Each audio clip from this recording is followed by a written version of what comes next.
सृष्टि के शुभारंभ का क्रम सुना था और उसके पश्चात अब महाराज मनु के जो पुत्र हैं उनका जो वंश है उसकी चर्चा बताई गई है। उनका विवाह हुआ सुनीति से उनको कोई संतान न हुई और सुनीति के कहने पर ही उत्तानपाद ने दूसरा विवाह किया। दूसरी पत्नी का नाम सुरुचि है। जिस प्रकार से उत्तानपाद के जीवन में दो पत्नियां हैं उसी प्रकार हर व्यक्ति के जीवन में दो पत्नियां हैं। आप घबराइएगा मत, इसके दर्शन को समझिएगा। हाँ नहीं पता चला कि अभी तुरंत फोन मिला लीजिए अपने स्वामी जी को, भैया कथा से कह रहे हैं कि सबको दो पत्नियां हैं, तो एक तो हम हैं दूसरी कहां। इसलिए आप जो है इसके दर्शन को समझिए कि ये है क्या। पितामह भीष्म जब भगवान की स्तुति करते हैं तो पितामह भीष्म ने भगवान से कहा है कि मेरे पास कुछ भी नहीं है, अब केवल और केवल मेरी मति मेरी बुद्धि है। ये अपनी मति हो अपनी बुद्धि को ही मैं आपके श्री चरणों में समर्पित करता हूं। इति मति रूप कल्पिता वितृष्णा भगवती सात्वत पुंगवे विभूम्नि स्वसुखमुपगते क्वचिदुहर तुम प्रकृतिमुपेयुषीय भव प्रवाह। इति मतिरूप कल्पिता वितृष्णा भगवती सात्वत पुंगवे विभूम्नि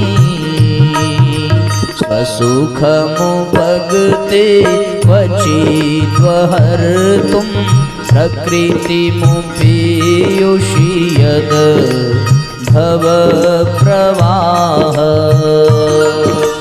हरे कृष्णा कृष्णा कृष्णा हरे हरे, हरे राम राम राम हरे हरे। हरे कृष्णा कृष्णा कृष्णा हरे हरे, हरे राम राम राम हरे हरे। ये श्लोक मैं किस लिए सुना रहा हूं उसको ध्यान से समझिए। पितामह भीष्म कहते हैं अब मृत्यु के समय में अपनी ये बुद्धि जो अनेक प्रकार के साधनों का अनुष्ठान करके अत्यंत शुद्ध और कामना रहित हो गई है, यदुवंश शिरोमणि अनंत भगवान श्री कृष्ण के चरणों में समर्पित करता हूं, जो सदा सर्वदा अपने आनंदमय स्वरूप में स्थित रहते हुए भी कभी विहार करने की लीला करने की इच्छा से प्रकृति को स्वीकार कर लेते हैं, जिससे ये सृष्टि परंपरा चलती है। आगे कहते हैं पितामह भीष्म, ओ त्रिभुवन कमनम तमाल वर्णम रविकर गौरव राम्बरम दधाने वपुरलककुलावृताननाब्जं विजय सखीरतिरस्तु मे नवद्या हरे राम राम राम हरे हरे, हरे कृष्णा कृष्णा कृष्णा हरे हरे। इति मति रूप, ये भगवान को उन्होंने क्या समर्पित किया है? अपनी बुद्धि। कि मैं अपनी बुद्धि को आत्मा की स्त्री कहा गया है। और बुद्धि दो प्रकार की होती है, एक होती है सद्बुद्धि और एक होती है दुर्बुद्धि। तो हम हुए आत्मा और हम सब की जो पत्नी है वो कौन है? बुद्धि है। तो अब दो प्रकार की है वो। उसी प्रकार जो सद्बुद्धि है उसको सुनीति कहते हैं, जो दुर्बुद्धि है उसको सुरुचि कहते हैं। सुनीति का तात्पर्य जो सुंदर नीति वाली हो। सुंदर नीति वाली कौन है? सद्बुद्धि है। और सुरुचि का तात्पर्य जिसका नीति से कोई लेना देना ना हो, जो नीति को अपनी स्वतंत्र समझ रही है, यानी नीति को, मर्यादा को, धर्म को अपना शत्रु समझने वाली सुरुचि, यानी जिसमें उसकी रुचि है। अब चाहे वो गलत हो चाहे सही हो, रुचि है मतलब है। तो अपनी रुचि के अनुसार चीजों को स्वीकार करने के लिए प्रयत्न जो करे उसको दुर्बुद्धि कहते हैं, उसको सुरुचि कहते हैं। और जो केवल नीति पर चले, भले ही कष्ट उठाना पड़े, उसको सद्बुद्धि कहते हैं, सुनीति कहते हैं। अब जो लोग सुनीति से अधिक सुरुचि से प्रेम करते हैं उसको उत्तानपाद कहते हैं। उत्तानपाद का उत्तान यानी ऊपर, पाद यानी पैर। तो जिसका पैर ऊपर हो, अब जाहिर सी बात है पैर ऊपर होगा तो मुंडी कहाँ होगी? नीचे ही होगी। मुंडी नीचे होने का तात्पर्य कि बिना बुद्धि का आदमी है। बिना बुद्धि का तात्पर्य कि इसमें दुर्बुद्धि ज्यादा काम कर रही है, यानी सुरुचि के प्रति इसका झुकाव ज्यादा है। और सद्बुद्धि के प्रति यदि झुकाव होता तो यह उत्तानपाद ना होता, बल्कि सीधे पैर वाला होता। पर इसका झुकाव सुनीति के प्रति नहीं है। देखो, सुनीति यानी सद्बुद्धि। और सुनीति ने ही कहा कि यदि हमसे आपको पुत्र की प्राप्ति नहीं हो रही है, पुत्र का सुख नहीं मिल रहा, तो मैं आपको अनुमति देती हूं, आप दूसरा विवाह करें। तो सुनीति जो है वो सुंदर नीति वाली, वो तो भला ही चाहेगी। पर उसे क्या पता कि भला करने के चक्कर में अब दूसरा विवाह करने की अनुमति दी। इसका तात्पर्य यह है कि भोग की ओर जैसे ही उत्तानपाद जा रहा है वैसे ही दुर्बुद्धि का शिकार हुआ, सुरुचि का शिकार हुआ। एक और बात, सुरुचि का जो पुत्र है उसका नाम उत्तम है। तो सुरुचि उसी का चयन करेगी जो उसकी दृष्टि में उत्तम होगा। लेकिन सुनीति का जो पुत्र है उसका नाम ध्रुव है। ध्रुव यानी अटल, ध्रुव यानी निश्चय, ध्रुव यानी जो एक बार निश्चय कर लिया उस पर अडिग रह गया। अब ये तो इसका दर्शन है। अब थोड़ी कथा भी आप सुने। जानते तो आप सब ही हैं कि किस प्रकार से राजा की गोद में जैसे ही खेलने के लिए ध्रुव पहुंचे, सुरुचि ने क्या किया? उसको ध्रुव पसंद नहीं है। क्यों? क्योंकि जो सुरुचि यानी सुंदर चीजों में रुचि ले, वो कोई अटल निश्चय वाली नहीं होती। उसको तो कभी ये पसंद आएगा, कभी वो पसंद आएगा, स्थिरता नहीं है। जैसे ही ध्रुव जाते हैं वैसे ही उठा करके उनको नीचे फेंक दिया। और किसको बिठाया? उत्तम। उत्तम का राज्याभिषेक होना चाहिए, ये राजकुमार बने, वो अपना वाला ही कराना चाहती है। ध्रुव रोते रोते अपनी मां के पास पहुंचे।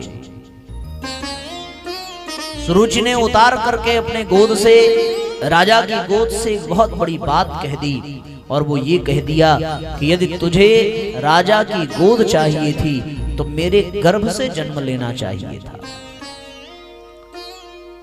ये बात तो भगवान को भी बुरी लग गई। जब वो अपनी मां के पास ध्रुव पहुंचे, मां को बताया कि ऐसी ऐसी बात है, छोटी मां ने ऐसा कहा है। सुनीति को दुख तो हुआ, पर सुंदर नीति वाली है, उसने अपने पुत्र को सही शिक्षा दी। और क्या कहा कि ठीक ही तो कहा है तुम्हारी माता ने कि तुम्हें राजा की गोद नहीं बल्कि इस संसार को चलाने वाले भगवान की गोद में बैठना चाहिए। राजा की गोद कौन सी अच्छी है, वो आज है कल नहीं रहेगी, और भगवान की गोद मिल गई तो फिर हमेशा हमेशा के लिए रहेगी। बच्चे ने, छोटे से बच्चे ने पूछा कि माँ भगवान कहाँ मिलेंगे। बात बात में माँ ने कह दिया कि वन में तपस्या करने से मिलेंगे। ध्रुव ने कहा मैं भी वन जाऊंगा। माँ ने मुस्कुरा करके कह दिया कि बच्चा है, कह रहा है, अच्छा ठीक है बेटे चले जाना, अभी जाऊंगा। माँ ने सोचा ऐसे ही कह रहा है, बात बात में माँ ने कह दिया कि ठीक है चले जाओ। कहाँ राज्य छोड़ करके वन में जाएगा, पर वो तो ध्रुव है, एक बार जो दिमाग में बैठ गया वो बैठ गया और वो निकल पड़ा, घर से निकल गया। राजमहल को ध्रुव ने छोड़ दिया। जैसे ही वन की ओर गया, दिन ढलने लगा। अब मां को चिंता हुई कहां है, पर बेचारी करती भी क्या, जो तानपाद है वो तो अपनी दूसरी पत्नी के प्रेम में अकर्मण्य होकर के पड़ा हुआ है। सुनीति ने हाथ पैर मारे, उसके बाद उसने भगवान के भरोसे छोड़ दिया। प्रभु जहां हो आपकी शरण में हो, बस मैं यही प्रार्थना करती हूं, आपके लिए ही गया है। और जैसे ही ध्रुव वन में पहुंचे, नारद जी की उन पे दृष्टि पड़ी। अब एक बहुत अच्छा संकेत है इसमें कि जब हम भगवान की ओर कदम बढ़ाते हैं तो किसी न किसी संत की हम पर कृपा हो जाती है। बल्कि आप ये कह लें कि वो भगवान ही किसी न किसी संत, किसी न किसी सदगुरु को आपके जीवन में भेज देते हैं, क्योंकि आपने एक कदम उनकी ओर बढ़ाया।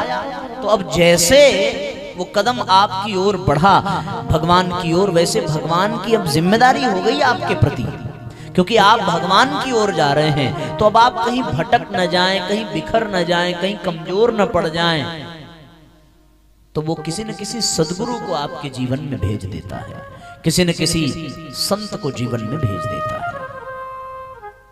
हालांकि ध्रुव भी यही चाहते हैं कि मैं कहां जाऊं, किसके पास जाऊं, वन में कहां जाकर के बैठूंगा, क्या करूंगा, क्या खाऊंगा, कोई बताने वाला नहीं है। मन में तो यही है कि कोई मार्गदर्शक मिल जाए, कोई बताने वाला मिल जाए, किससे पूछें कि भगवान कहां मिलेगा, कैसे मिलेगा, क्या करना पड़ेगा। कोई ऐसा हो जो भगवान से मिला दे। हो मेरा तार प्रभु से जोड़े, ऐसा कोई संत मिले। मेरा तार प्रभु से जोड़े, ऐसा कोई संत मिले। ऐसा कोई संत मिले, ऐसा कोई संत मिले। ऐसा कोई गुरु मिले, ऐसा कोई गुरु मिले। मेरा तार प्रभु से जोड़े, ऐसा कोई संत मिले। मेरा तार प्रभु से जोड़े, ऐसा कोई संत मिले।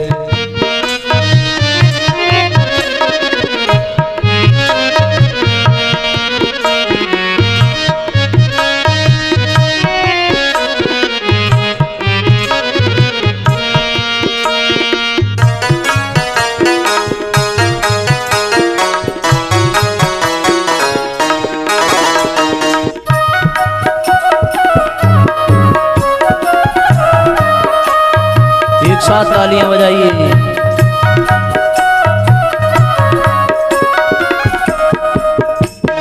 संत तरस के बड़े महात्म, संत तरस के बड़े महात्म। दुर्लभ जग में संत समागम, दुर्लभ जग में संत समागम। संत तरस के बड़े महात्म, संत तरस के बड़े महात्म। दुर्लभ जग में संत समागम, दुर्लभ जग में संत समागम। मेरा मन का रास्ता मोड़े, ऐसा कोई संत मिले। मेरे मन का रास्ता मोड़े, ऐसा कोई संत मिले। मेरा तार प्रभु से जोड़े, ऐसा कोई संत मिले। मेरा तार प्रभु से जोड़े, ऐसा कोई संत मिले।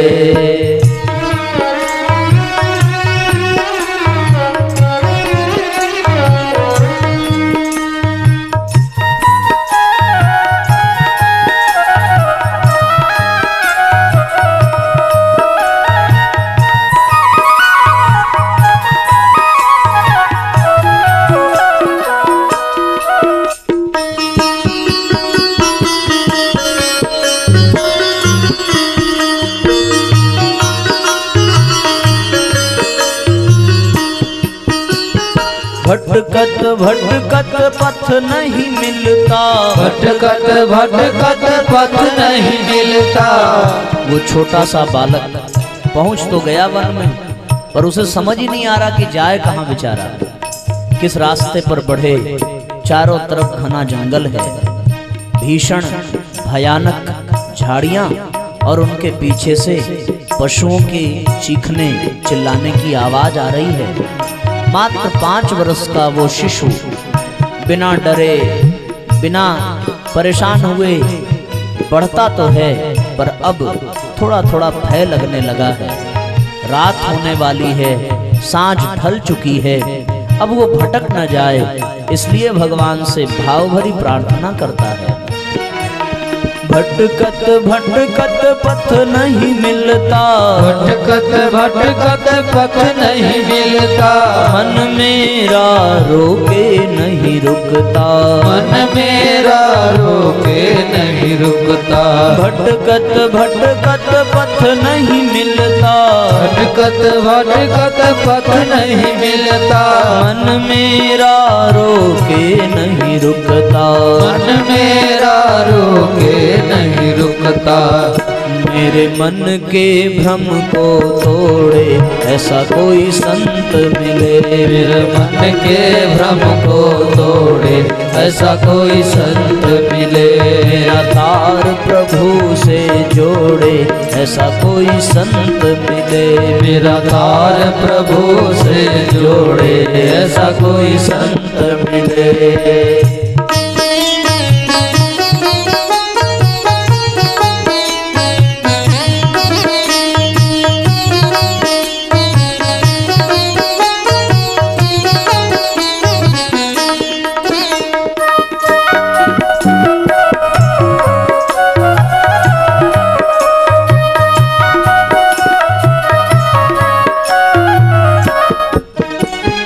माया से जो दूर हटाए, माया से जो दूर हटाए, माया से जो दूर हटाए, माया से जो दूर हटाए। मन का जो अज्ञान मिटाए, मन का जो अज्ञान मिटाए। माया से जो दूर भगाए, माया से जो दूर भगाए। मन का जो अज्ञान मिटाए, मन का जो अज्ञान मिटाए। मुझे सद्गुण दे दे थोड़े, मुझे सद्गुण दे दे थोड़े ऐसा कोई संत मिले, मुझे सद्गुण दे दे थोड़े ऐसा कोई संत मिले। मेरा तार प्रभु से जोड़े ऐसा कोई संत मिले, मेरा तार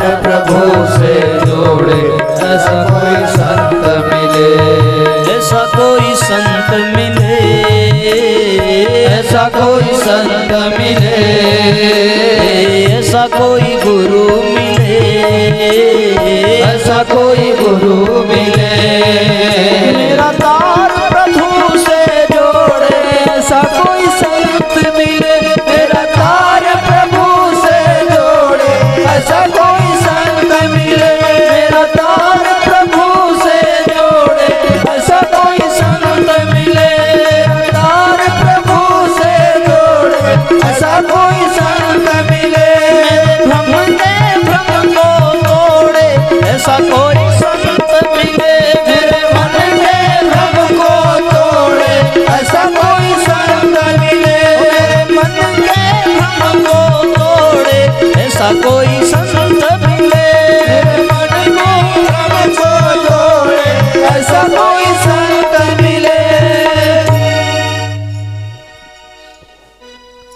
अब ये प्रार्थना मन से गूंजी, तब तक नारद जी ध्रुव के सामने नारायण नारायण करते हुए प्रकट हो गए। अब देखो, गुरु जब जीवन में आता है तो उसका पहला काम क्या है? सबसे पहला काम है कि जिसे वो शिष्य बनाने जा रहा है वो उसके लायक है कि नहीं। गुरु पहले परीक्षा लेता है, भैया तुम लायक हो कि नहीं।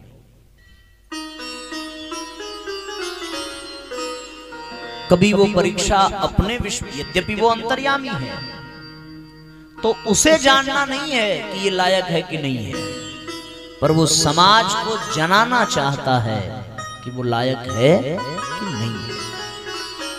कहीं किसी को ये ना लग जाए कि ये तो इनके शिष्य बनने के लायक नहीं था, फिर भी इन्होंने बना लिया और हमें नहीं बनाया। तो दूसरे शिष्यों को अथवा दूसरे लोगों को ईर्ष्या का भाव ना आवे, उस भाव को मिटाने के लिए गुरु जो है परीक्षा लेता है उस शिष्य की जिस पर वो अनुदान लुटाना चाहता है। तो नारद जी ने पूछा कि भैया कौन हो? छोटे से बच्चे ने कहा मां नाम ध्रुव है। कहाँ जा रहे हो? वन में। क्यों जा रहे हो? भगवान को पाने। किसने कह दिया कि वन में भगवान मिलेंगे? माँ ने कहा है और तुमने मान लिया? हमारी माँ कभी झूठ नहीं बोलती। तुम्हें पता है वन में बड़े बड़े शेर हैं? बोला हाँ पता है। पूछा तुम्हें डर नहीं लगता? बोले शेर से डर करके भाग जाने से अच्छा है कि शेर से लड़ करके मर जाना। ये बात ध्रुव के मुंह से सुनी, लगा कि बच्चा बड़ा साहसी है। बोले तुम्हें कोई गारंटी है कि भगवान मिलेंगे? बोले अब तक तो नहीं थी, लेकिन अब हो गई है।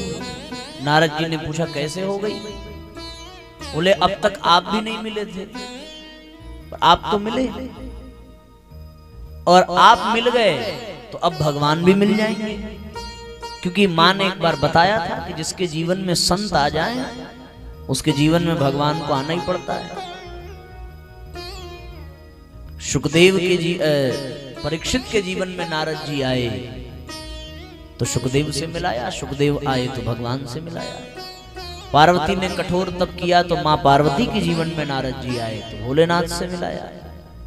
प्रहलाद के जीवन में नारद जी आए तो ध्रुव ने कहा कि अब तक तो था संशय मिलेंगे कि नहीं मिलेंगे, पर अब जब आप आ गए हैं तो पक्का मिल जाएंगे। हमें अपना शिष्य बना लीजिए। नारद जी ने परीक्षा की कसौटी पर कसने के पश्चात जब आश्वस्त खुद को पाया, तब धीरे से ध्रुव के कान में 12 अक्षर का एक मंत्र बोल दिया। बोले निश्चिंत होकर के नियम पूर्वक इस मंत्र का बस उच्चारण करो, तुम्हें भगवान मिल जाएंगे। ओम नमो भगवते वासुदेवाय।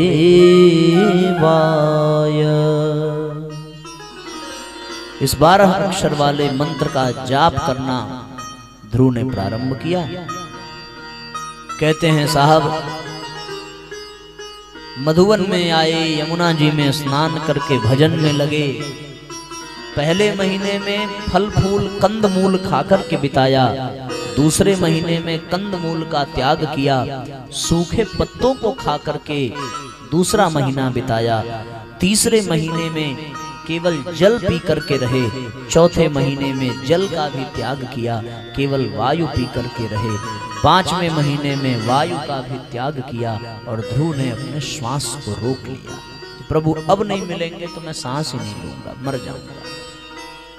जैसे ध्रुव ने श्वास को रोका वैसे सारी सृष्टि की गति बाधित हो गई। उड़ते हुए पक्षी आसमान में स्थिर हो गए, नदियों की लहरें शांत हो गईं, स्थिर हो गई, वृक्ष की डालियां जिस ओर झुकी थीं उस ओर झुकी रह गईं।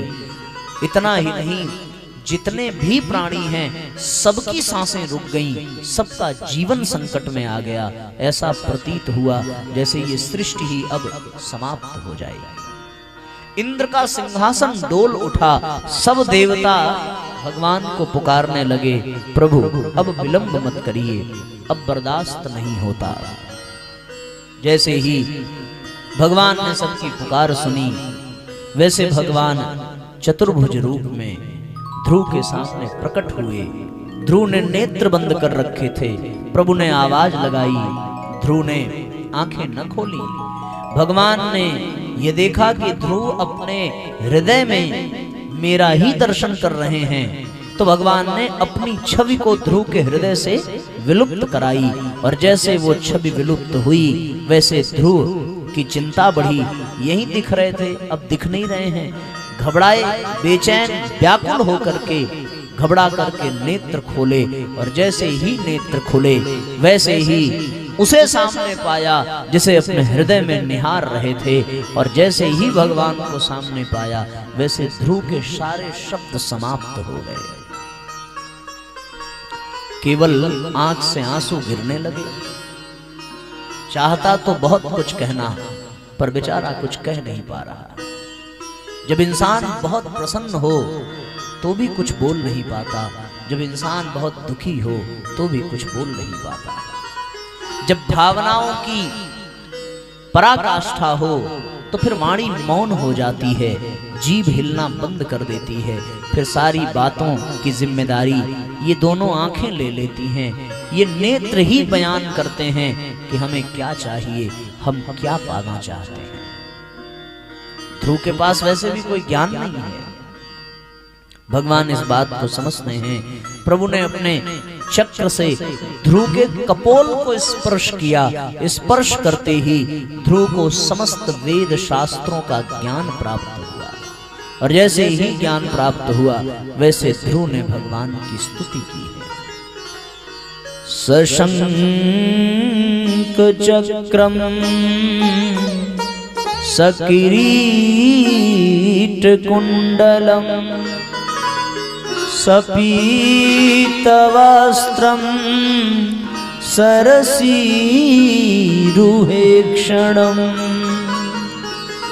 सहारवक्षः स्थलकौस्तुभश्रियं नमामि विष्णुं शिरसा चतुर्भुजम्। रोमांच हो आया, हृदय में प्रेम भर गया, नेत्र भीग गए। दंडवत प्रणाम करके भगवान के सामने ध्रुव लेट गए। प्रभु ने गोद में उठाया और गोद में उठा करके पूछा, क्या चाहिए? छोटे से बच्चे ने कहा, भगवान ऐसी ऐसी घटना घटी, पिता ने अपनी गोद में बैठने नहीं दिया, हमें तो बस आपकी गोद चाहिए। भगवान ने अनुग्रह किया और ये कहा, तुम्हारा स्थान सबसे ऊपर रहेगा। और इस बात का प्रमाण आज भी ध्रुव तारा दे रहा है कि भक्ति कभी निष्फल नहीं जाती। इस तरीके से फिर आगे चल करके ध्रुव ने बहुत न्यायपूर्वक, धर्मपूर्वक राज्य किया। 11 अध्याय में काम प्रकरण है। ध्रुव के वंश के वंशावली का वर्णन है कि आगे चलकर के उनके राज्य में अंग हुए, अंग के वेन हुए। वेन बड़ा पापी राजा था, ऋषियों ने उसका वध किया, उसकी जंघा को मत करके भगवान का आवाहन किया। भगवान पृथु का प्राकट्य हुआ। पृथु के रूप में भगवान धरती पर अवतरित होकर के इस धरती का दोहन करते हैं और पृथु से ही इस धरती का नाम पृथ्वी पड़ा। वहां से कृषि परंपरा का शुभारंभ हुआ। भगवान पृथु के ही द्वारा पहली बार खेती का क्रम शुरू हुआ। पहली बार नगर बसाए गए, गांव बसाया गया, पुरों की स्थापना हुई। पहाड़ों को काट कर, खाइयों को पाट कर, पृथ्वी को समतल करके खेत खलिहान बनाए गए और इस धरती पर हरियाली की वृद्धि हुई, समृद्धि की वृद्धि हुई, अमीर और गरीबी में दूरियां समाप्त हुई, धर्म विद्यमान हुआ। वेन के द्वारा जो यज्ञ इत्यादि बंद करा दिए गए थे, देव पूजन बंद करा दिया गया था, वो सब भगवान पृथु ने प्रारंभ किया। और उसके पश्चात उनको सनत कुमारों ने उपदेश दिया। वन में जाकर के तप करके उन्होंने स्वधाम प्रस्थान किया।